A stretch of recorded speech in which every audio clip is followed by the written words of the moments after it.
Jamestown had once been the bustling capital of the colony of Virginia. Now it was a smoldering ruin, and Nathaniel Bacon was on the run. Charismatic and courageous, he had spent the last several months leading a growing group of rebels in a bloody battle against William Berkeley, the colonial governor, and he wasn't about to stop now. Forces would be coming soon from England in an attempt to take his militia down. But Bacon and his men couldn't surrender. "Hunker down," he told them. "Hide in the woods for the time being, but keep up the fight when they arrive." Soon Bacon would be dead and his militia defeated. The rebellion he led is commonly thought of as the first armed insurrection by American colonists against Britain and their colonial government.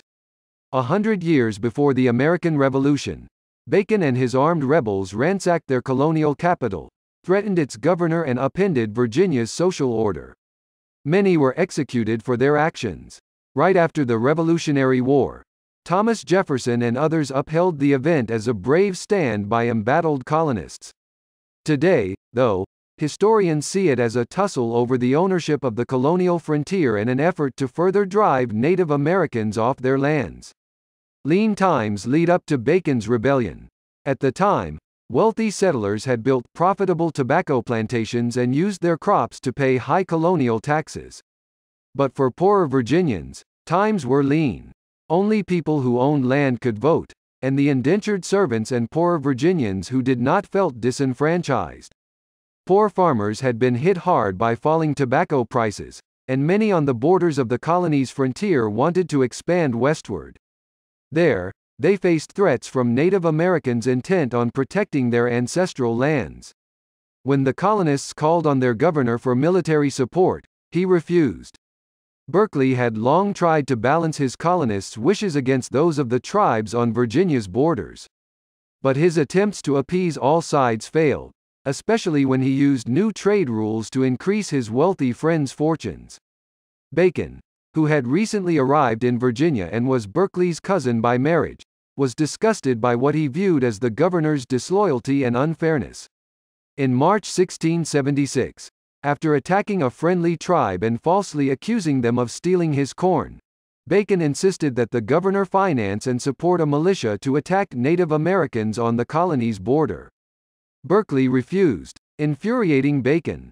He began to amass a militia of his own.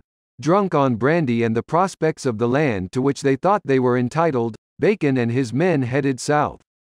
There, they met a group of Occaneechi people, whom they enlisted to help them fight a group of Susquehannocks. The Occaneechi helped, but met with a brutal reward. After the skirmish, Bacon and his men turned on them, slaughtering most of the Occaneechi and decimating their village. Bacon declared a rebel by Virginia governor. In response, Berkeley declared Bacon a rebel and scheduled elections for a new assembly to solve the problem for good. But Bacon was immediately elected to that legislative body, and when he headed to Jamestown to begin his tenure there, was met with a chilly welcome. As the assembly convened, Bacon got on his knees and apologized to the governor. His supporters erupted with cries for the governor to let him lead a new campaign. The governor eventually kicked him out of the assembly. Humiliated and furious, Bacon gathered his troops. A few weeks later, he marched toward Jamestown with 500 supporters and another demand to lead the colony into war against the Native Americans. As Bacon's men stood off with Berkeley's, the governor opened his shirt and showed Bacon his bare chest. "Here, shoot me," yelled Berkeley, daring Bacon to shoot. Instead, Bacon retreated and began traveling throughout Virginia, recruiting other disgruntled rebels. Berkeley accused him of rebellion and treason, and Bacon responded with heated proclamations of his own, accusing the governor of having sold his friends, country and the liberties of his loyal subjects to the barbarous heathen. He accused Berkeley of trying to force the colonists into a civil war, while fomenting one of his own. Bacon and his men began conducting their own raids around the colony, attacking friendly tribes like the Pamunkey people, and gathering more supporters as they went. Among the mob were black and white indentured servants. In September, matters came to a head. Governor Berkeley had been traveling throughout Virginia to recruit supporters of his own, and returned to Jamestown to issue a final proclamation condemning Bacon. In response, Bacon and his men rushed into Jamestown, burning and pillaging as they went. On the night of September 19, they torched the entire town, burning it to the ground. As the embattled governor fled, Bacon's supporters terrorized what remained of the town and the governor's supporters. Rebellion fizzles upon Bacon's death. Finally, the crown intervened. News had taken months to travel to England, and Charles II took until late October to respond. By then, Bacon's rebellion was falling to pieces. The day before Charles II's proclamation about the rebellion, Bacon died of dysentery. Without their leader, the rebels floundered. Berkeley, assisted by an English naval squadron, soon defeated the remainder of the rebels, and Berkeley returned to Jamestown. There, he exacted his final revenge against Bacon. At Berkeley's insistence, 23 of Bacon's supporters were hanged. The governor would have hanged half the country, if they had let him alone, remarked one observer. Berkeley didn't get the chance.